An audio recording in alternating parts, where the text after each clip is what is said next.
Sometimes I wonder if we understand Islam as it should be understood. Sometimes it's hard to strengthen our faith amidst all these distractions. Sometimes we're confused about what we want and what our next steps should be. Sometimes you need to take a moment and reflect on what matters most. And because we live in such uncertain times with so much going on around us, I guess sometimes we just gotta sit down and talk about it.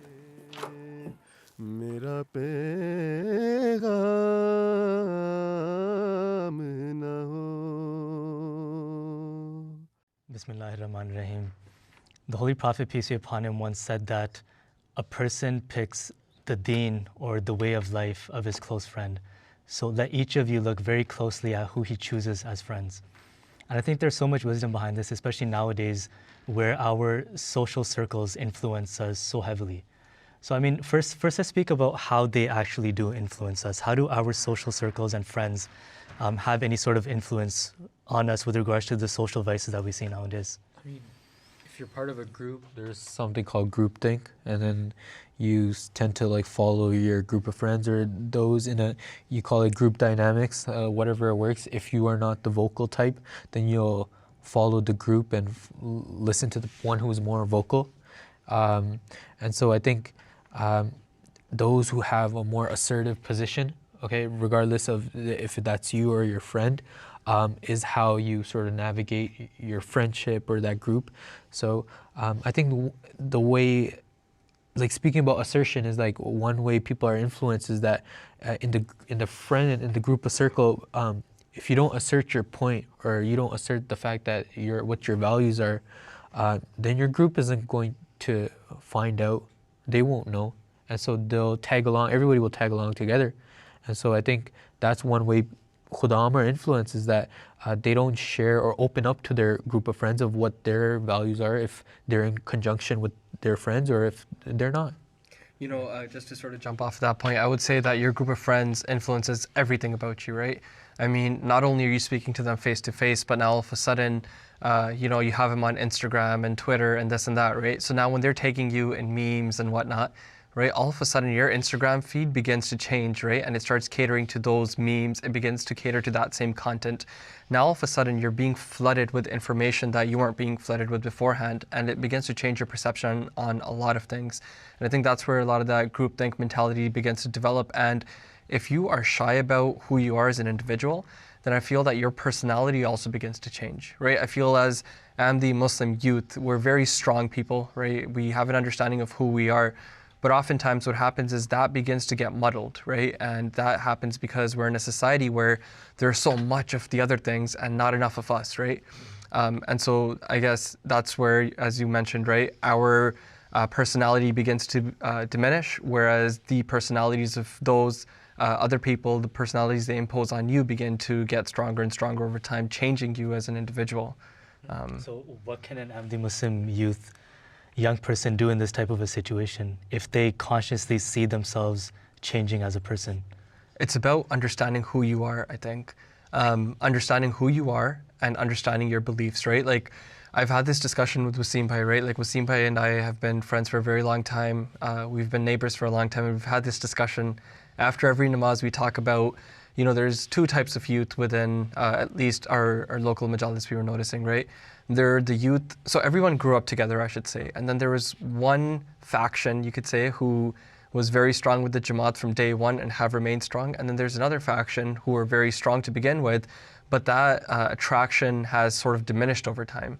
So we used to discuss that all the time. And I think one of the reasons is just sort of understanding the benefits that you know, staying close to Jama'at brings you, and then that sort of bleeds off into the types of friends you make, right? Because now all of a sudden your friends aren't just people who you hang out with at school. They're the people who you're walking to namaz with. They're the people who you're standing outside your house having a chat after namaz with, right? And then they're also the people you happen to go to school with, right? That's just like an added facet, and that's not like the main thing that's sort of bringing them to or into your life. That's an interesting point that, you know, a lot of times we do see that somebody was very active when they were atfal. Like, I had a lot of friends who were very active. We were all very active as atfal. And, you know, those people who would, you know, be at the top, you know, over time is sort of, they changed as people, right? And it's like, just going back to them, like, used to be the one who used to win all those Nazm competitions. What happened now, right? So, I mean, over time, and what's interesting about this, what I see is that we put so much emphasis on doing tarbiyat as kids because that's going to sort of lay the foundation stone of that child's future. But then at the same time, we have so many examples in front of us of people who were so active when they were kids, and then when they grew up, they sort of just became distanced. So are you saying that their social circles changed, and that had a negative influence on them, and their group of friends changed, which is natural. I mean, from elementary school to high school to university and then beyond, groups of friends will naturally change. Absolutely. And I think it's more people come into your life, some people leave your life, right? Even with regards to your friends. And so what happens is, for my personal example, right? I grew up with a great bunch of guys, and went to high school with them, and then university, all of a sudden we had different universities we were going to, different things we were majoring in, and then even after that post-grad, right, just complete different groups of people. But then there's still some people whose connection to you is so strong and so profound. Like I mentioned, they're the people that you're going to the masjid with, they're the people you're playing basketball with, right? They're the people who you're with all the time except for school. And I've still got some of those friends, right? They've been there since day one, and they're still one of my closest friends. But then you also develop some other friends, right? And these are friends from school. And these friends, I feel that if your friendship with your original friends is very strong, then I feel like you look for similar people when making new friendships, right? I'm sure you can sort of comment on that as well. Shaquille and I went to school together. We used to literally hang out all the time. We used to do Jama'at work together. We used to go read namaz together. We used to, go to the gym together. So now all of a sudden it's not, this guy's my classmate. He's literally my friend, and if not my brother, right? It's stronger than that. What would you? I mean, I'm touched. You said so kind words, but he made some great points. I actually was like referring to his earlier point about sort of the influences, and just trying to regain my thought. But the influence is so strong in this world, and there's so much social vices that are steering us here and left, right, and center. And I was going to say that Khuddam have to have a better understanding of themselves. You mentioned that. And so once they have a better understanding of who they are and what their values are, they'll be able to assert those. And it's important because when for example, in this age of information, everyone's asking why. They're criticizing this philosophy of asking why to everything. And Khuddam probably know what the Islamic morals and Islamic teachings are, but if someone were to ask them why, like, why can't you come to the club with us if you don't, like, don't have to drink? And that's a common, like, dilemma between Khuddam, is like, I want to hang out with my friends and not act like some social introvert, but I want to be there with them, but also maintain my Islamic values. So how do you navigate that? And I think just making sure that you can be friends with them in environments that are not harmful to you. I mean, I think the common sort of dilemma is that if I don't drink, is it okay for me to still be at like a bar or at a playing pool with my friends? And I think Hazur talks about in a sermon, especially on self-reformation, is that the idea of a true believer, a mu'min, is one who even does not go near these social vices, these evils, because once you go near it, then it keeps bringing you closer. So the idea that Islam, it doesn't give you an antidote. It gives you a preventative measure, and that preventative measure is what cuts the vice or the evil at its root.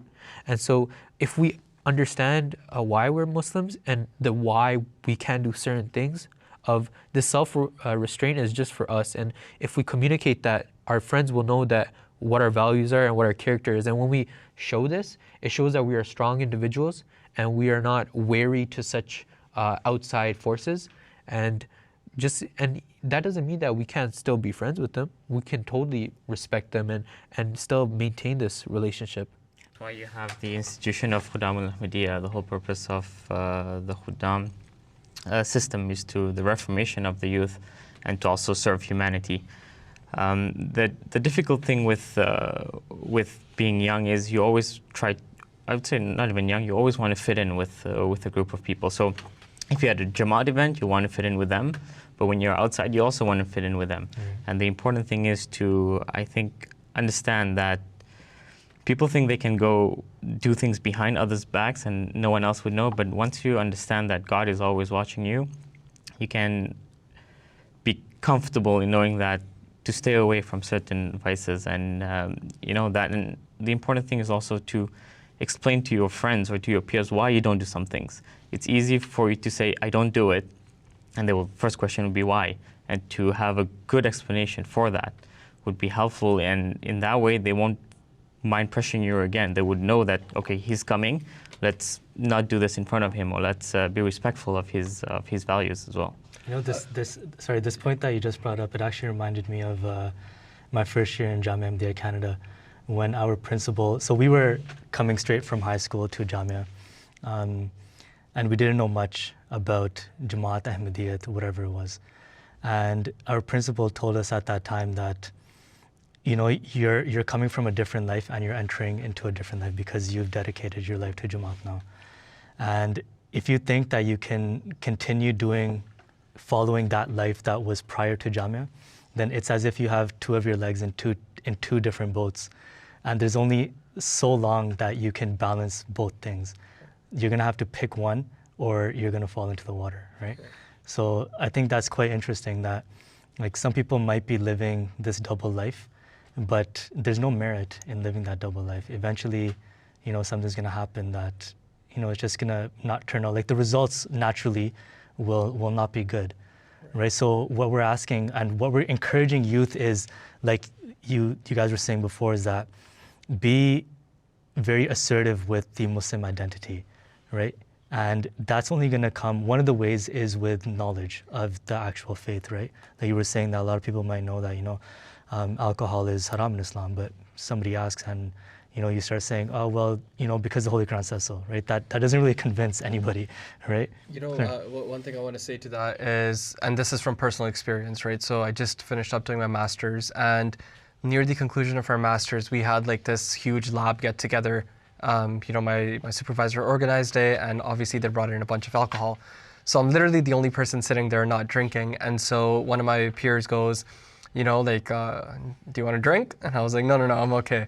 And he goes, why? And I literally, you know, going back to being strong about your mentality and being fearful of the idea that God is watching you, straight up explained to him why. And then I sort of paralleled that with health reasons as well, right? I said, you know, knowing what I know now, right? Even if I wasn't Muslim, I would not be drinking, right? For the following reasons. So it's no longer that, oh, look, my faith tells me to do this. It's also a personal preference for the following logical reasons, right? So I'm like, look, when both of them are coming together so harmoniously, like why, like who am I to go out of my way and say, you know what, let me still have a sip? And since then, they have never once asked me, you know, do you want to drink? Do you not want to have a drink? It's just been something they don't bring up around me, right? So I'm sure they drink still, right? I'm sure they indulge in their partying, but it's just never around me anymore. And I don't feel excluded because it's, you know, I still have my social interactions with them. I still have conversations with them. I still text them and whatnot, still hang out with them. It's just that they know I don't drink, so they don't do that around me, right? And what I find so amazing is people can be so understanding. People are so positive, right? It doesn't matter what faith you come from, especially living in a Western society like Canada. You tell people, I can't do this for the following reasons, or I choose not to do this, they will respect that, right?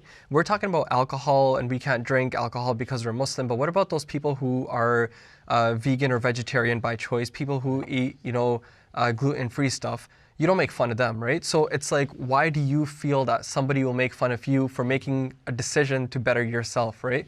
There's so many celebrities from Hollywood, right, that don't drink alcohol. Right? They're not Muslim. They're not, you know, a faith that completely forbids the consumption of alcohol. They just choose not to do it. So if they can go on the world stage and say, I will not do this, period, and nobody questions them, why do you think people are going to hound you? If you can stand your ground and say, listen, I'm not going to do this for the following reasons, people will respect you. And you know what? They'll respect you even more because they'll say, you know what? This person is not a pushover. They understand who they are as a person.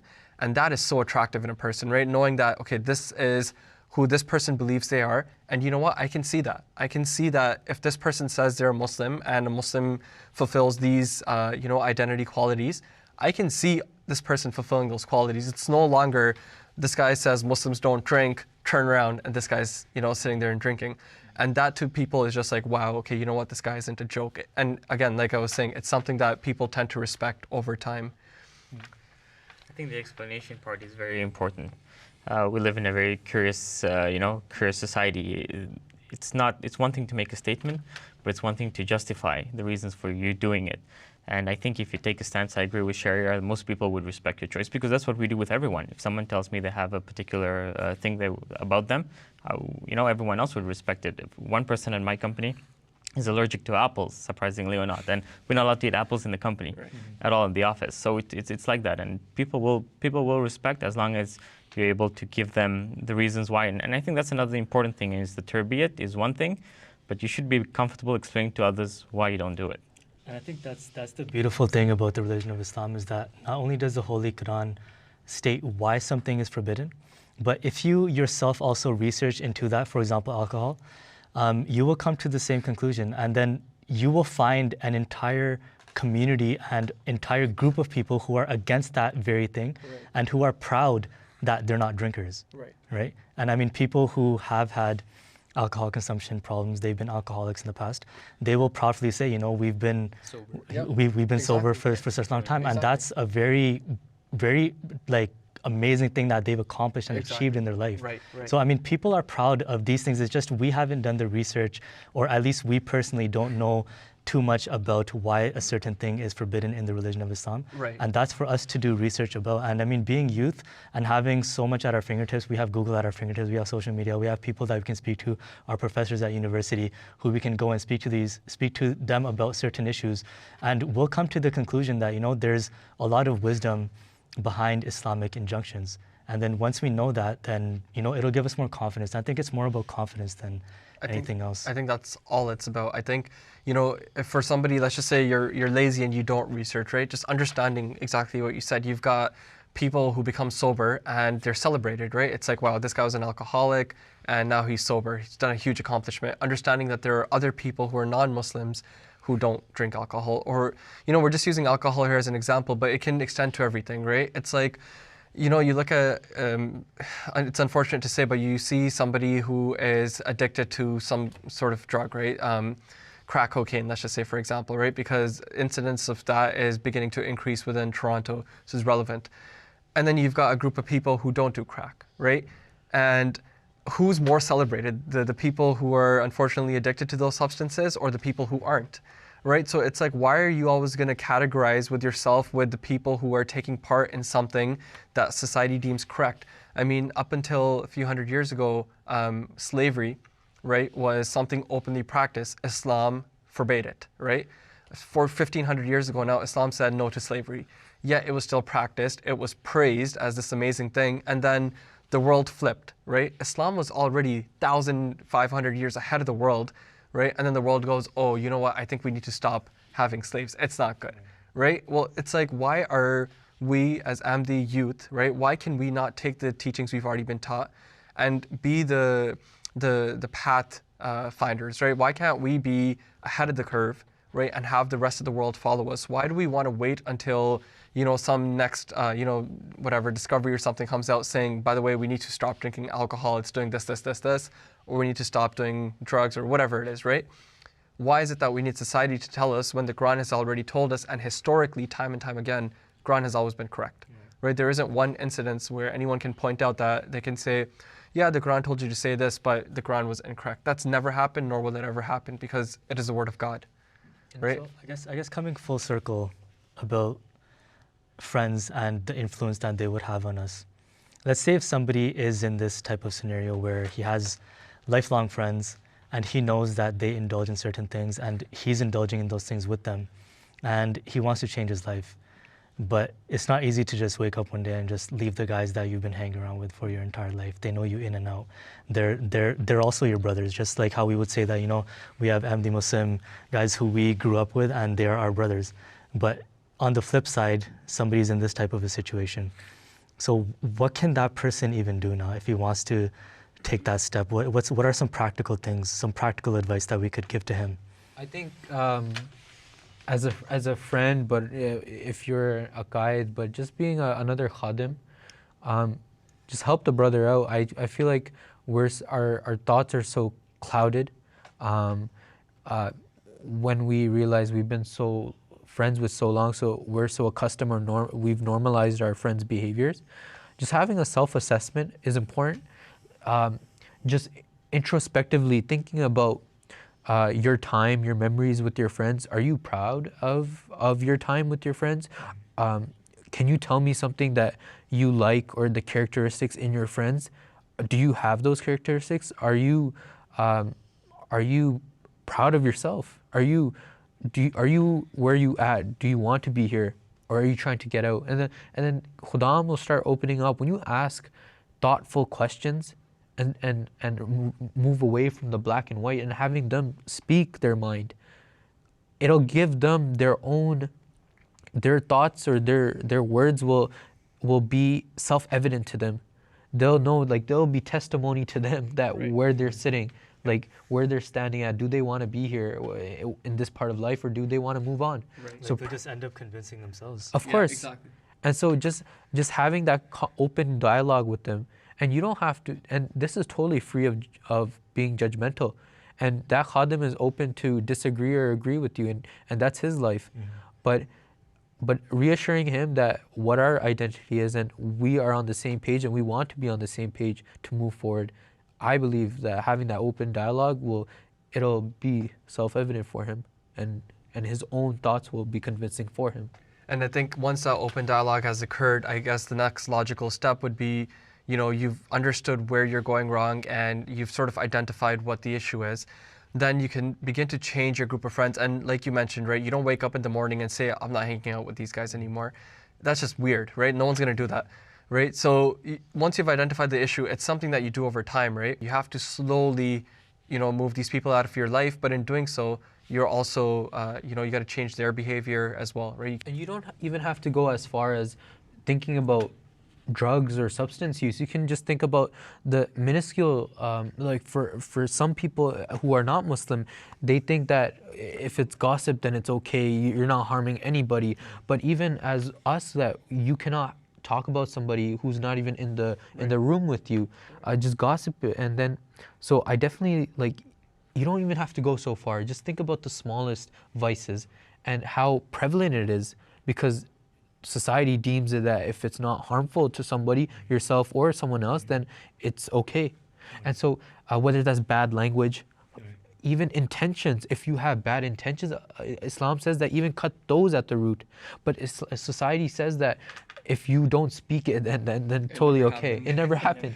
And so if we actually tell our Khudam, take time and read the book Noah's Ark by the Prophet ﷺ, you'll have the manual on assessing yourself. After reading it, that section of our teaching, Prophet says that those who are part of his Jama'at and those who aren't.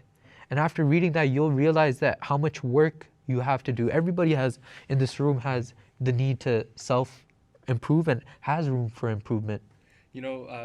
Sort of going back to the original question, which is, what is the benefit of having good friends? I think it boils down to something very simple. There's a TV show I once watched called Band of Brothers, and in that it was all about, World War II and how these group of soldiers, unseemingly people who were brought in from all walks of life were thrown into a plane and told, you're going to jump out of an airplane with parachutes on, right? Mind-blowing for them, right? And how they became literal brothers, right, over the course of that war. And I think a good friend is just that. They're your brother, right? Or for girls, it's your sister, right? It's somebody who you can talk to about anything and everything, right?